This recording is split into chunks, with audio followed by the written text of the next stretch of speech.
Say hello to the second R in the part 2 series. This R stands for repair. The repair phase looks at fixing and strengthening that gut lining and taking care of all that leakiness. This has to be my favorite section because it proves that good gut health is far more about getting in good nutrients rather than eliminating any possible trigger food. I'm passionate about the repair phase because most people walk into my rooms already having cut out the so-called bad foods or trigger foods with little or no improvement in gut issues. I've seen hundreds of real-life examples to prove that a diet low in the gut-defending foods but inadequate in the gut-healing foods will get you nowhere. When I share this with patients, it's almost as though a light bulb switches on. They realize that the journey to good gut health can be a lot more fun. It's almost as though I can physically hear sighs of relief in people when they hear that elimination diets do not have to be their forever stories. The majority of my clients get to the end of the repair phase and I hear, Steph, I went away for a weekend and had no choice but to eat all my trigger foods. And you won't believe it, I actually coped. I didn't end up feeling 5 months pregnant or sitting with debilitating tummy cramps. I can see that my gut health is improving. To get to this point, you have to undergo the repair phase, and here's why. A leaky gut sets you up for adverse food reactions or multiple food triggers. Period. A leaky gut does not break down food properly and allows large food particles to move through the gut lining and trigger whole body inflammation. We can overcome many food reactions just by getting your gut lining into shape. Your gut cells have a high turnover rate, meaning your body makes new gut cells every 2 to 7 days on average. Can you imagine how many building blocks your body needs to constantly make enough strong, healthy gut cells? Exactly, it's a lot. These building blocks are nutrients that come from the foods we eat.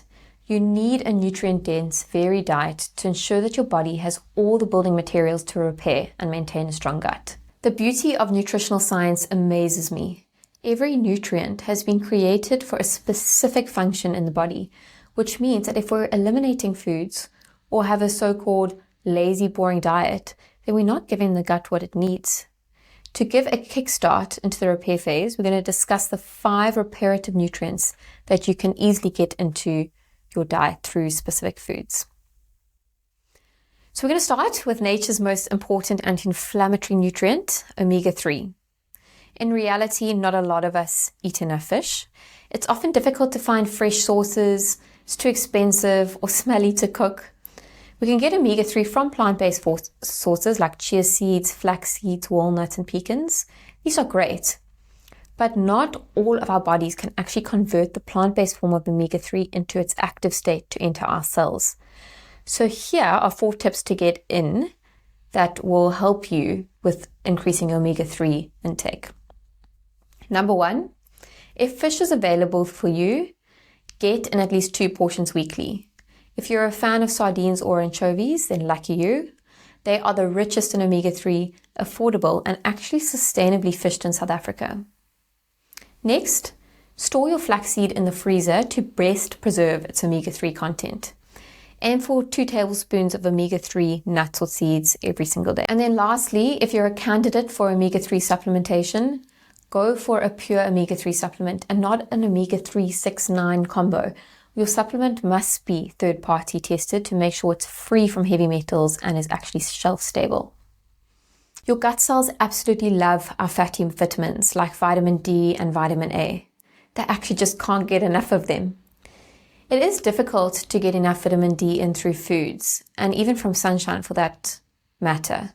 So here are some things you can do. Get an egg yolk and not just egg whites. The egg yolk contains vitamin D. Next, choose pasture-raised eggs. They're higher in vitamin D than those that are conventionally farmed. 3, fatty fish like sardines, salmon, or mackerel are good sources of vitamin D. And then always check your dairy products or plant-based milk alternatives because they've often been fortified or have had vitamin D added into them, which is beneficial. And then please check your vitamin D levels with your nutritionist. Don't just supplement with vitamin D because if you take too much, you can reach toxic levels. For those wanting to get an A+ in the repair phase, then you need to get in vitamin A. It's pretty difficult though, unless you're a fan of organ meats. Organ meats are rich in vitamin A. If organ meats are for you, include organic sources and aim for 1 to 2 servings per week. Most people aren't a fan, so if you get in your fatty fish, eggs, and unprocessed dairy products, then you should be okay. Plant-based forms of vitamin A include orange pigmented veggies like carrots, pumpkin, and butternut, as well as dark green leafy vegetables. Always add healthy fats like olive oil or avocado to plant-based forms of vitamin A because fat can assist with the absorption of vitamin A from these foods. Again, vitamin A is poorly available in your body in plant-based forms. Good quality protein is a non-negotiable to keep your gut lining strong. If you've walked into a health store trying to solve your gut issues, then you've definitely been recommended L-glutamine by now. You'll find L-glutamine splattered across research papers. Glutamine is a type of protein amino acid, and it's the main fuel source for gut cells, and it's found in most protein food sources. In order to get enough protein in, you need to aim for a minimum of 0.8 grams of protein per kg of your body weight. If you want a more accurate estimation, then we need to do an in-body scan or in-body composition assessment to calculate your protein needs based on your muscle mass. Animal proteins are what we call complete proteins. They contain all the essential amino acids. When it comes to plant-based foods, it's possible to get in all the amino acids, but you've got to eat a mix of legumes, grains, nuts, and seeds to do so. You don't have to eat them in the same meal. You just have to get 1 or 2 from each category most days. If these foods make you bloat, then please see my tips in the previous video. If you're taking an L-glutamine supplement, try and use 5 grams per serving in 2 divided doses, morning and evening.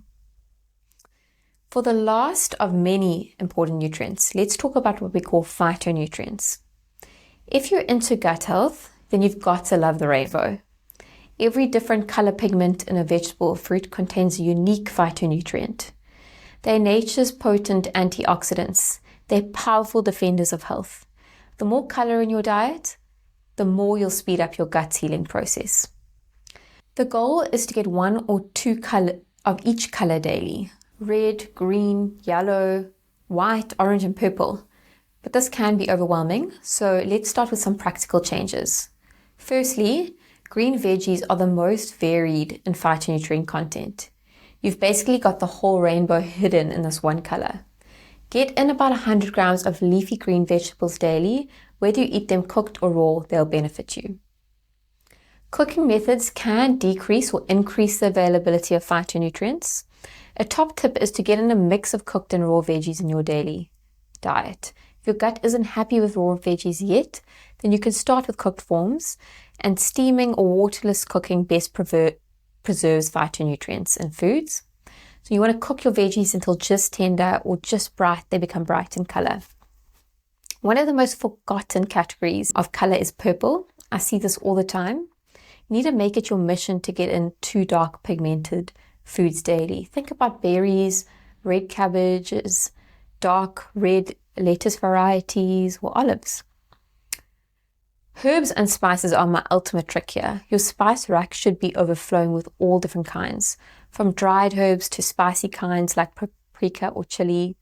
You need to load your meals with spices. Herbal teas, believe it or not, are also a winner. You've got mugs full of phytonutrients at your disposal. The repair phase shouldn't just be a phase. Your body constantly needs magical nutrients to stay healthy and to keep that gut lining fed. Check out some of my practical recipes to help you make this more doable on a day-to-day basis.